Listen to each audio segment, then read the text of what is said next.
or PRA has been activated because it's less able to respond to the acid washing and the lower pH. And these are your two unpitched strains. So I would expect a significantly lower amount of PRA activation. And then you have experiment 2 that I did, RNA isolation and qPCR. And here my question was about the same, but I'm looking at how pH and repitching affect the expression of the gene PEP4, which encodes for PRA, your proteinase A. And the same experimental and control treatments, same pHs used, same yeast strains used. The difference in this methodology that I used is I took 3 different RNA isolations. I took a sample for isolation before I changed the pH of any of the strains. Then I took one after I had changed the pH and let it sit, like it would after acid washing. And then I washed all that yeast. I washed it of that media, and I put it in fresh media and let it just grow like normal again. And then took another sample for RNA isolation after it had grown back like I had started the experiment over again. And then the test was the RNA isolation and qPCR run with different specific parameter sets looking for that PEP4 gene specifically. And my projected results here, so for my lower pH, I would expect that PEP4 expression would be higher, so that more is being produced. And then also with repitching, I would expect the strain that has been repitched multiple times to be expressing more of that PRA, to be producing more of that protein, because it is the PEP4, or the yeast is less able to respond again to that environmental stress after being repitched, so it's going to create more.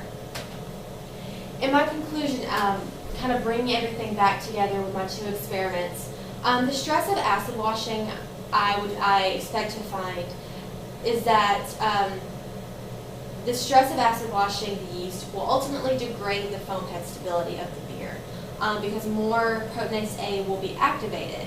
And it's kind of like the domino effect I've been talking about is also with repitching the yeast multiple times, it's going to decrease first the ability of the yeast to respond to different environmental stressors such as acid washing. And so you're going to have more PEP4, you're going to have PEP4 expressing more proteinase A, and then when it goes through acid washing, more of that PRA, that's more of that enzyme that is present is going to be activated, which is going to decline or decrease the, going to degrade more LTP1 and overall degrade your foam head stability of your beer in the end. And something else I was interested in looking at for another study later is the simple fact of domestication versus lab strains. I kind of mentioned that before.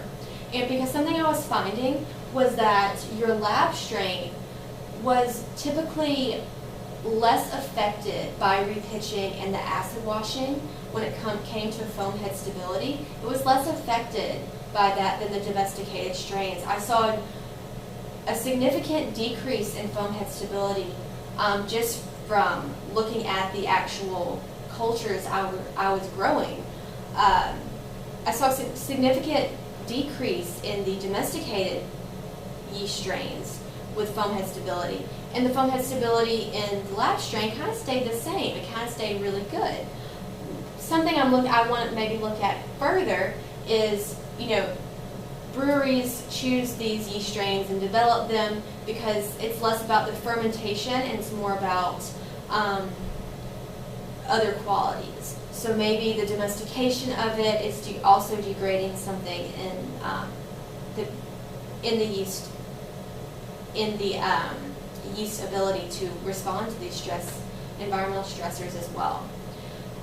And all these steps should be considered looking at it kind of from a market and business strategy for the breweries.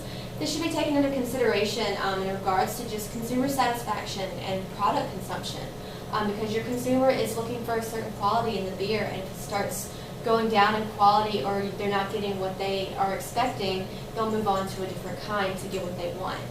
So it's something to look at to make sure that the quality isn't degrading over time, and that you're continuing to manage the quality. And that's it.